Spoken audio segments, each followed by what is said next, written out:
आज आप लोगों को बोला कि आपको बताऊंगी कि माँ लक्ष्मी को कैसे प्रसन्न करें विष्णु जी के जरिए।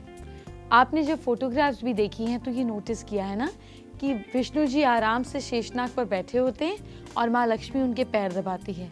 मतलब कोई तो बात है कि जिनकी हम सब पूजा करते हैं, जिनकी हम सब कामना करते हैं, वो विष्णु जी यानी कि अपने हस्बैंड के पैर दबाती हैं। तो चलिए विष्णु जी कैसे आपको माँ लक्ष्मी की कृपा दिलाएंगे ये तो बताऊंगी ही, लेकिन उनमें क्या खास बात है ये बताती हूँ। थर्सडे का जो दिन होता है ये भगवान बृहस्पति और विष्णु जी की पूजा का दिन होता है। भगवान विष्णु जी के नाम का क्या मतलब है ये आपको बताती हूँ। विष्णु शब्द जो है ये विष धातु से आया है। इसका क्या मतलब होता है? इस शब्द का मतलब होता है बैठना और प्रेजेंट होना। तो जो इस नाम के लोग होते हैं, विष्णु नाम के लोग होते हैं, ये मन में हम ये बोल सकते हैं कि खुद को एक्सप्रेस करने की इच्छा रखते हैं, चाहे वो पब्लिक स्पीकिंग हो, एक्टिंग की फील्ड में हो, लिखने का काम हो, गाने का काम हो, सुनने का काम हो। एक्सप्रेशन इनकी लाइफ में बहुत इंपॉर्टेंट रोल प्ले करता है। आज मैं आपके नाम और आपके लकी कलर का कनेक्शन बताने वाली हूँ। ये बड़ा ही यूनिक कॉम्बिनेशन है, आपने कभी नहीं सुना, लेकिन कुछ स्पेशल अल्फाबेट्स की बात हम करेंगे। तो तैयार हो जाइए अपने लकी कलर के लिए, वो भी एक नई टेक्निक से। लेकिन इससे पहले जो विष्णु जी है ना, इनकी वाइफ यानी कि माँ लक्ष्मी, हम सबको इनकी बहुत ज़रूरत है।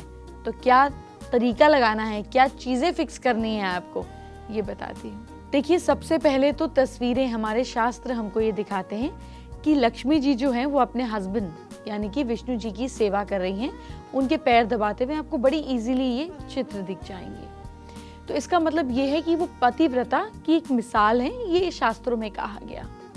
तो अगर आपकी लव लाइफ अच्छी नहीं चल रही है, आपकी वाइफ आपकी बात नहीं सुनती, तो मैं आपको बताऊंगी क्या करना है। लेकिन ये सारी चीजें प्रतीक हैं, यानी कि सारी चीजें कुछ सिंबलाइज करती हैं।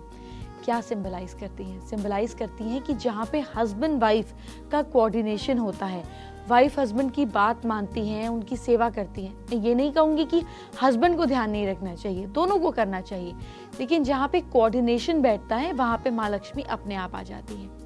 अब आप सोचिए कि अगर आप अपने हस्बैंड की रिस्पेक्ट करती हैं और आपके हस्बैंड को कोई डिनर पे इन्वाइट करता है, तो आप पूछेंगे भी नहीं कहाँ जाना है। हस्बैंड कहेंगे डिनर पे जाना है, आप कहेंगे अच्छा ठीक है चलो मैं तैयार हो जाती हूँ। तो बिल्कुल ऐसी ही जो कोऑर्डिनेशन है ये विष्णु जी और लक्ष्मी जी का है। तो अगर आप विष्णु जी को प्रसन्न कर देते हैं और वो आपके घर में आने को मान जाते हैं, या आपके घर की वाइब्रेशन ऐसी हो जाती है कि विष्णु जी आते हैं, आपके घर में प्रॉस्पेरिटी आती है, तो माँ लक्ष्मी पीछे पीछे आ ही जाएंगे। तो कैसे मनाना है विष्णु जी को ये बताती हूँ। भगवान विष्णु प्रेम के देवता हैं, इसलिए हमेशा अपने दिल में प्रेम की भावना रखनी चाहिए। प्रेम की भावना आपके माइंड को सात्विक बनाती है। इसका मतलब ये कि अगर आप किसी के साथ पार्टनरशिप कर रहे हैं, या कहा जाता है कि अगर आप अपनी कमाई का 1/10 हिस्सा किसी जरूरतमंद को देते हैं तो आप बाकी लोगों का पालन पोषण करते हैं।